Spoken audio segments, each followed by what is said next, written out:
Hello दोस्तों, मैं शुभम करुत्ता आप सभी का स्वागत करता हूं अपने चैनल क्लास बुक एकेडमी पर। जैसा कि आप सभी को पता है कि यूपी ट्रिपल एससी पैट के एग्जाम पूरे तरीके से चारों शिफ्ट के एग्जाम खत्म हो गए।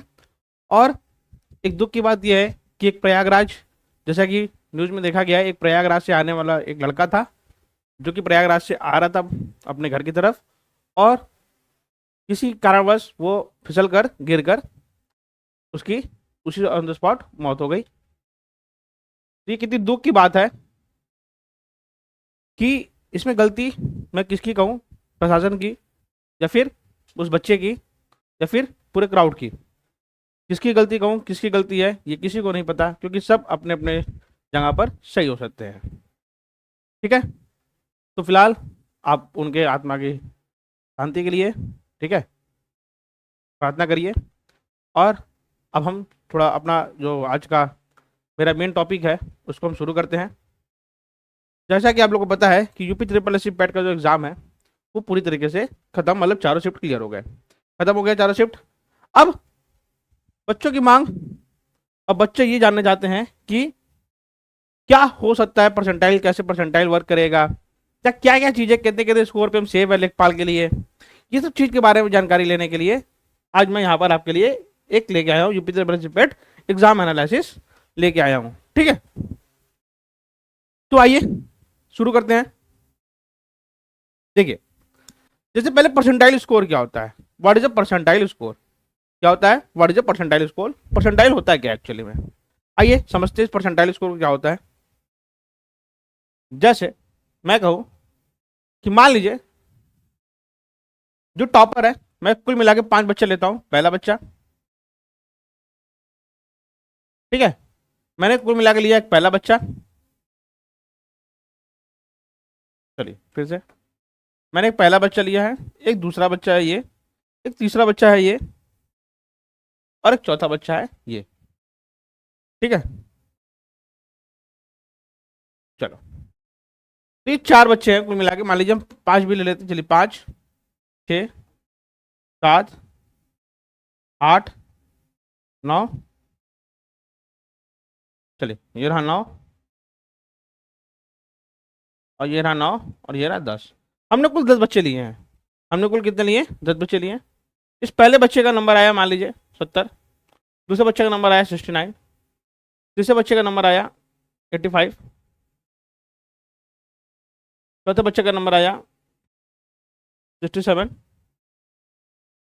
पांचवें बच्चे का नंबर आया मान लेते हैं 71, छठे बच्चे का नंबर आया 75, सातवें बच्चे का नंबर आया 88, नौवें बच्चे का नंबर आया 90, 10वें बच्चे का नंबर आया 11, और 9वें बच्चे का नंबर आया 11, 10वें बच्चे का नंबर आया 35।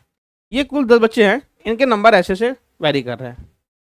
तो परसेंटाइल क्या होता है, जैसे मैं कहूँ कि ये जो 10वां बच्चा है इसका परसेंटाइल स्कोर कितना होगा, जैसे मैं पूछूं कि ये 10वां बच्चा है जो इनका, इसका परसेंटाइल कितना होगा, तो इस चीज़ को पता लगाने के लिए मुझे क्या करना होगा, सबसे पहले मुझे ये पता करना होगा कि इसका रैंक कितना है, इसका रैंक कितना है। ठीक है, परसेंटाइल स्कोर में क्या होता है, ये जो आपके मार्क्स हैं, ये जो आपके मार्क्स हैं इससे कोई फर्क नहीं पड़ता है, इससे कोई फर्क नहीं पड़ता है, बस इससे फर्क होता है कि इसको रैंक असेंडिंग ऑर्डर में, इसको डिसेंडिंग ऑर्डर में क्या किया जाता है, डिसेंडिंग ऑर्डर में हम पहले इसको भेजेंगे। तो डिसेंडिंग ऑर्डर भेजेंगे तो आप बताइए पहला कौन होना चाहिए, जो टॉप किया है वो कौन है, जो टॉपर होगा वो ये होगा। तो पहले स्थान पर ये हुआ, उसके बाद दूसरे स्थान पर कौन हुआ, ये हुआ, उसके बाद तीसरे पोजीशन पे कौन हुआ, यही हुआ, उसके बाद चौथे पोजीशन पे कौन हुआ, ये हुआ, उसके बाद 5वें पोजीशन पे कौन हुआ, वो ये हुआ, उसके बाद 6वें पोजीशन पे ये हुआ, और उसके बाद फिर 7वें पोजीशन पे ये हुआ, 8वें पोजीशन पर ये हुआ, ठीक है ना, और 9वें पे ये हुआ, 9वें पोजीशन पे ये हो जाएगा, और 10वें पर ये हो जाएगा। चलो, तो ये कुल मिला के 10 पोजीशन हमारे हो गए। अब मैं कहूं जो पहला स्थान होगा, जिसका स्थान फर्स्ट होगा, उसका परसेंटाइल स्कोर 100 होगा। परसेंटाइल का मतलब ये होता है कि आप कितने बच्चे से आगे हैं, आप कितने बच्चे से आगे हैं। जैसे मैं कहूं कि ये, इसका जो कुल परसेंटाइल कितना है, इसका जो कुल परसेंटाइल कितना है, जैसे मैं कहूं पहला पोजीशन कौन आया, ये वाला, तो ये टॉपर है, ये टॉपर है, तो इसका स्थान है पहला। कितने लोगों में से स्थान है, इसका स्थान है पहला रंग, इसका स्थान है पहला, मतलब इसने कुल कितने बच्चों को बिछाड़ा है, इसने कुल 10 बच्चों को, इसका स्थान क्या है 10वां स्थान, मतलब अगर मैं कहूँ कि अगर इसके आगे कोई है नहीं, इसके आगे कोई नहीं है, और लेकिन इसके पीछे जब इसके हाथ तक इसके कौन होगा, 10 लोग होंगे, ठीक है, क्योंकि कुल मिलाकर 10 लोग हैं और इसका स्थान पहले है, तो इसके पीछे या यहाँ तक, इसके पीछे या इसके पोजीशन तक कुल कितने लोग घूमे, 10 लोग घूमे, 10 लोग घूमे, और कुल है कितने भी लोग, 10 लोग, और मल्टीप्लाई बाई 100, तो ये कितना हो जाएगा, 100 परसेंटाइल। कितना हो जाएगा, 100 परसेंटाइल। मतलब जो पहला टॉपर होगा उसको कितना हो जाएगा, 100 परसेंटाइल होगा, ठीक है, 100 परसेंटाइल होगा।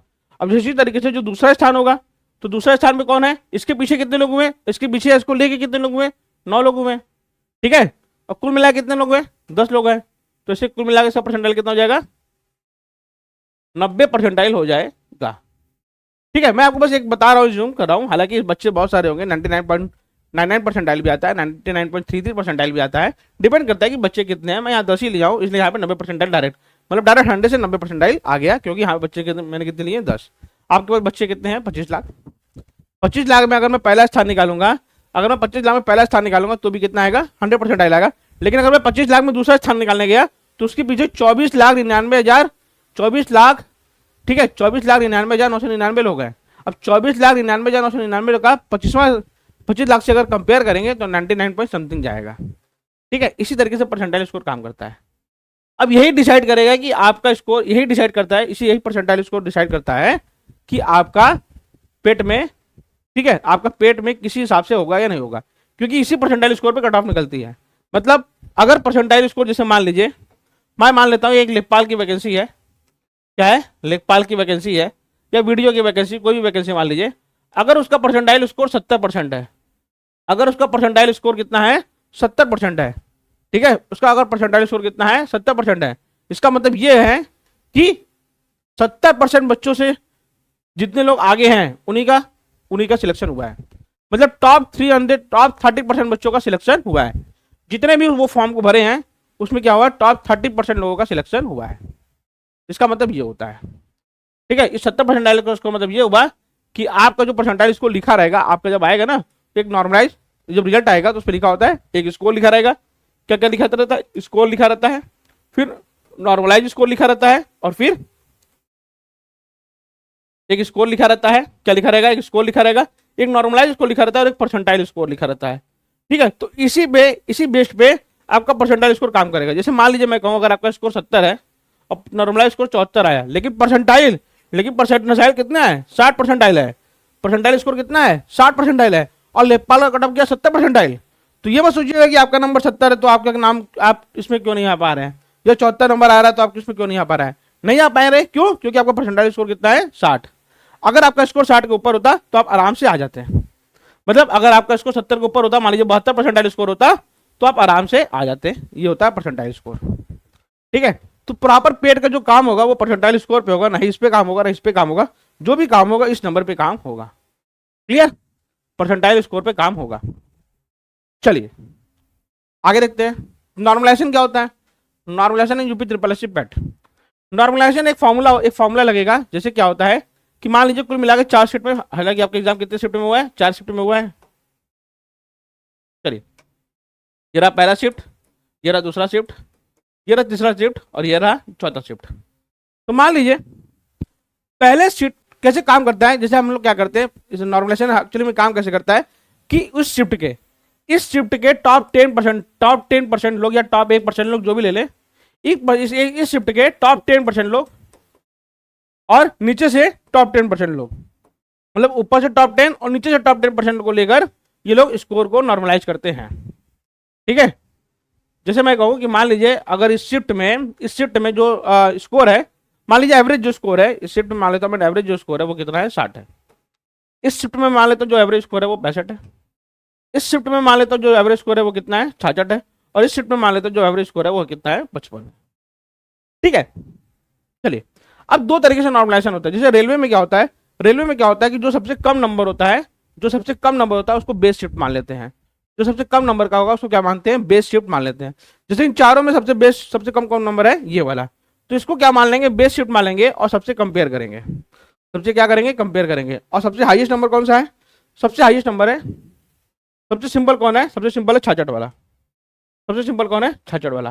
तो इस 55 को उनको 66 बनाना पड़ेगा, इस 55 को उनको 66 बनाना पड़ेगा, तो मतलब इस शिफ्ट के स्कोर वालों को क्या कर देंगे, ये लोग 11 ऐड कर देंगे। तो 55 में 11 ऐड करें 66 हो जाएगा। इसमें क्या बढ़ेगा, इसमें 1 नंबर बढ़ेगा, इसमें क्या बढ़ेगा, इसमें 6 नंबर बढ़ेगा। रेलवे में ऐसे काम होता है, रेलवे के एग्जाम में ऐसे काम होता है कि जो सबसे हाईएस्ट स्कोर है, जैसे मान लीजिए 66 इसमें हाईएस्ट स्कोर है और यहाँ सबसे न्यूनतम स्कोर क्या है 55, तो 55 में मुझे कितना जोड़ना पड़ेगा, 66 हो जाएगा, वो 11, मतलब इस शिफ्ट में कितना बढ़ जाएगा, 11 नंबर बढ़ जाएगा। इसी तरीके से शिफ्ट में कितना बढ़ेगा, केवल 1 नंबर का फायदा होगा, इस शिफ्ट में कितना बढ़ेगा, 6 नंबर का फायदा होगा। एसएससी में इसी तरीके से दूसरे तरीके से काम करता है। एसएससी का नॉर्मलाइजेशन स्कोर, नॉर्मलाइजेशन जो फॉर्मूला है वो बदल गया है, ठीक है, तो उसमें अलग तरीके से काम करता है। अब पेट में आपके किस तरीके से काम करता है, कोई फॉर्मूला क्या यूज करते हैं ये लोग, तो ये तो पता नहीं, लेकिन इसी तरीके से नॉर्मलाइजेशन काम करेगा, ठीक है। जिस शिफ्ट में हार्ड होगा उस शिफ्ट के नंबर बढ़ जाएंगे, और जिस शिफ्ट के सिंपल होगा, ठीक है, या तो उसको वैसे रहने देंगे या तो थोड़ा बहुत कम होता है नंबर। हालांकि नंबर कम नहीं होते नॉर्मलाइजेशन में अधिकतर, लेकिन फिर भी एक आध दो नंबर, एक बहुत ही माइनर क्या होता है, कम होता है, और बढ़ेगा भी बहुत ही कम, ज़्यादा 4-5 नंबर बढ़ेगा, इससे ज़्यादा नहीं बढ़ेगा आपका मार्क्स, ठीक है। अगर आपकी शिफ्ट बहुत हार्ड है तो 4 से 5 नंबर ही ज़्यादा मैक्सिमम बढ़ेंगे, इससे ज़्यादा नहीं बढ़ पाएंगे, ना अभी तक बढ़े हैं। क्लियर, चलिए, तो ये नॉर्मलाइजेशन स्कोर काम करता है। अब आगे देखते हैं पेपर का लेवल। चलिए, सबको अपना अपना शिफ्ट हार्ड लगता है, पहले मैं बता दे रहा हूँ, सबको अपना अपना शिफ्ट क्या लगता है, हार्ड लगता है, ठीक है, और बाकी सब शिफ्ट सिंपल लगते हैं, इस चीज़ को ध्यान रखिएगा। तो मैं प्रॉपर एक पेपर के एनालिसिस के करने के बाद, चीज़ों को गणना करने के बाद, ठीक है, मैं इस नतीजे पर पहुँचा हूँ। हालांकि मैं ये नहीं कहता हूँ कि ये सही, ये सत्य होगा, लेकिन फिर भी एक अंदाजा के तहत मैं आपको बता देता हूँ कि कौन कौन शिफ्ट क्या क्या है। जैसे 6 सितंबर की पहली शिफ्ट क्या है, उसका हार्ड लेवल क्या है, एक है, मतलब वो पहले नंबर पर हार्ड है। क्या है सबसे हार्ड नंबर कौन सा है, 6 शिफ्ट का फर्स्ट शिफ्ट, 6 सितंबर का फर्स्ट शिफ्ट का पेपर, ठीक है, क्योंकि इसमें एक डीआई आया था जो कि काफ़ी लेंदी था, ठीक है, उसको डिकोड करना था प्रॉपर। उसके बाद जीके के भी थोड़े बहुत कुछ क्वेश्चन हार्ड थे, करंट अफेयर के भी, तो इस बेस पे मैं कह सकता हूँ कि हार्ड लेवल ये हो। उसके बाद 6 सितंबर का सेकंड शिफ्ट था, वो हार्ड लेवल था। फिर 7 सितंबर का सेकंड शिफ्ट जो है वो तीसरा हार्ड लेवल है, और 7 सितंबर का पहला शिफ्ट क्या है, एकदम आखिरी वाला है, मतलब ये इन चारों शिफ्ट में सबसे सिंपल शिफ्ट था। अब नॉर्मलाइजेशन कैसे काम करेगा, नॉर्मलाइज स्कोर क्या होगा कि पहले वाला शिफ्टों का स्कोर क्या होगा, वो बढ़ेगा, पहले वाला शिफ्टों का जो स्कोर होगा वो क्या होगा, बढ़ेगा, ठीक है। अब या तो चौथे वाले को स्कोर या तो थोड़ा बहुत कम करेंगे, या तो वही रहने देंगे, इससे कंपेयर करके इसको बढ़ा देंगे, ठीक है। मतलब चौथे वाले को, मेरे हिसाब से चौथे वाले को ज्यादा फायदा नहीं मिलेगा, हालांकि थोड़े बहुत कम नंबर भी हो सकते हैं, तो इस चीज पर ध्यान रखिए। बाकी हार्डलाइन लेवल्स पर डिपेंड करता है। तो यह है हमारा पेपर का लेवल, जो कि मैंने आपको बता दिया। जैसे मान लो मैं कहूँ इसमें से क्या कितना नंबर बढ़ सकता है, तो मैं कहूँ 4 से 5 नंबर बढ़ सकता है, इस सीट में 2 से 3 नंबर बढ़ सकता है, इस सीट में 1 से 2 नंबर, या कुछ और भी बढ़ सकते हैं, डजन मैटर। मैं जितना कर रहा हूँ उतना में नहीं बढ़ सकता है, डिपेंड करता है कि वो लोग क्या नॉर्मलाइजेशन या क्या चीज़ फार्मूला यूज कर रहे हैं। फिलहाल मैं भी अपने अंदाजे से बोल रहा हूँ, मैं पूरी तरीके से नहीं बोल रहा हूँ कि सत्य है, ये एक्सपेक्टेड है, ठीक है। एक्सपेक्टेड का मतलब ये होता है अनुमान लगाना, अनुमान गलत भी होता है और सही भी होता है, क्योंकि अनुमान है वो। क्लियर, चलिए अब आगे बढ़ते हैं। अब एक्सपेक्टेड सेम स्कोर फॉर लेखपाल। अच्छा, मैंने लेखपाल 2025 लिखा है, अगर ये 2025 में स्कोर आता तो ठीक है, अदरवाइज 2026 में तो आएगा ही आएगा। चलो, तो आपके स्कोर कितने होने चाहिए, परसेंटाइल स्कोर, मैं स्कोर की नहीं, मैं परसेंटाइल स्कोर की बात कर रहा हूँ, मैं परसेंटाइल स्कोर की बात कर रहा हूँ, क्योंकि जो भी आपका काम होगा पेट में वो सब के सब परसेंटाइल स्कोर पे काम करेगा। तो अगर मैं परसेंटाइल स्कोर की बात करूँ, ठीक है, अगर मैं परसेंटाइल स्कोर की बात करूँ, या पहले स्कोर की भी बात कर लेता हूँ, जो आपका स्कोर है, जो आपका स्कोर है, जैसे मैं कहूँ अगर इस शिफ्ट में अगर आप मिनिमम, ठीक है, 60 प्लस तक कितना स्कोर ला रहे हैं, 60 प्लस ला रहे हैं, ठीक है, इस शिफ्ट में 60 प्लस ला रहे हैं, तो आप लेखपाल की तैयारी में लग सकते हैं। इस शिफ्ट में वही नंबर बढ़ जाता है, 2 से 3 नंबर बढ़ जाएगा, मतलब कुल मिला के आप 60 से, ठीक है, 65 के बीच में स्कोर करेंगे, 60 प्लस या 65 प्लस के बीच में स्कोर कर रहे होंगे, तो फिर आपको क्या होगा, आप लेखपाल की तैयारी में जुड़ सकते हैं। मैं फिर से कह रहा हूं, ये एक्सपेक्टेड है, एग्जैक्ट नहीं है। एक्सपेक्टेड का मतलब होता है अनुमान, अनुमान का मतलब होता है गलत और सही दोनों की संभावनाएं होती हैं। जितनी संभावनाएं गलत की हैं उतनी संभावनाएं, ठीक है, सही होने की भी होती हैं, ठीक है। तो अगर आपका स्कोर, अगर मैं कहूं आपका स्कोर 60 से 65 के बीच में लाई कर रहा है, तो मे भी आप क्या कर सकते हैं, प्रिपरेशन कर सकते हैं अपने, ठीक है, प्रिपरेशन करिए आराम से। लेखपाल की होना नहीं होना वो डजंट मैटर, बात क्या। लेकिन अगर आपका स्कोर 60 से 65 हो रहा है और रिजल्ट आने के बाद अगर आपका परसेंटाइल स्कोर कितना होगा, 70 प्लस होगा, कितना होगा, 70 प्लस होगा। अच्छा, मैं जितना भी चीज बता रहा हूँ सब जनरल के बेस पे बता रहा हूँ, जनरल के लिए बता रहा हूँ, ओबीसी SC ST वाले अपने हिसाब से उसको मैनेज कर लें, ठीक है, क्योंकि अगर ओबीसी का तो मान लगाया भी जा सकता है, SC ST का मान नहीं लगाया जाता, और AWS वाले भी। चलो, तो अगर आपका स्कोर ये रहा, अगर आपका स्कोर इतने के बीच में लाई कर रहा है तो बेशक आप तैयारी करिए। और अगर 70+ है, वो भी क्या परसेंटाइल स्कोर, क्या परसेंटाइल स्कोर, ठीक है, अगर आपका परसेंटाइल स्कोर 70+ है तो आप बेशक फिर से लिख पाओ की तैयारी करिएगा ही करिएगा। उम्मीद है कि निकल जाएगा, क्योंकि 20 गुना लोग को बुलाते हैं, 30 गुना लोग को बुलाए थे लास्ट टाइम, ठीक है, कितने लोग को बुलाए थे 30 गुना। तो अगर मैं कह रहा हूँ अगर 8,000 वैकेंसी भी है तो 30 गुना हुआ 2,40,000। 2,40,000 का मतलब होता है 90 परसेंटाइल ओवरऑल। मतलब अगर आप पूरा एग्जाम देंगे तो 80 परसेंटाइल आता है, जिसमें से कुछ लोग नहीं भी भरते हैं, तो कुल मिला के 70 परसेंटाइल अगर आपका है तो आप बेशक तैयारी करिए। सेफ इसको प्रॉपर है 70% मेरे हिसाब से, आप तैयारी प्रॉपर करिए, ठीक है। अच्छा, लेखपाल एग्जाम कब होगा, ये इसके बारे में कोई संभावना नहीं है मेरे पास, ना ही मेरे बारे में ना ही मेरे पास इसके बारे में कोई न्यूज़ है, तो मैं इसके बारे में नहीं बता सकता हूँ आपको, ठीक है। दूसरी बात, हमारा जो क्लासबुक एकेडमी है वो यूपीएसआई के लिए जल्द ही बैच जैसे हम लोग जो लॉन्च किए थे, अभी फिलहाल यूपीएसआई के लिए कल से चलने वाला है मैराथन क्लासेस, जो कि आपको PYQ बेस्ड होंगे, मतलब प्रीवियस ईयर क्वेश्चन बेस्ड होंगे। तो जरूर जुड़िए सभी लोग, सभी इस क्लास को जरूर से जरूर शेयर करिएगा।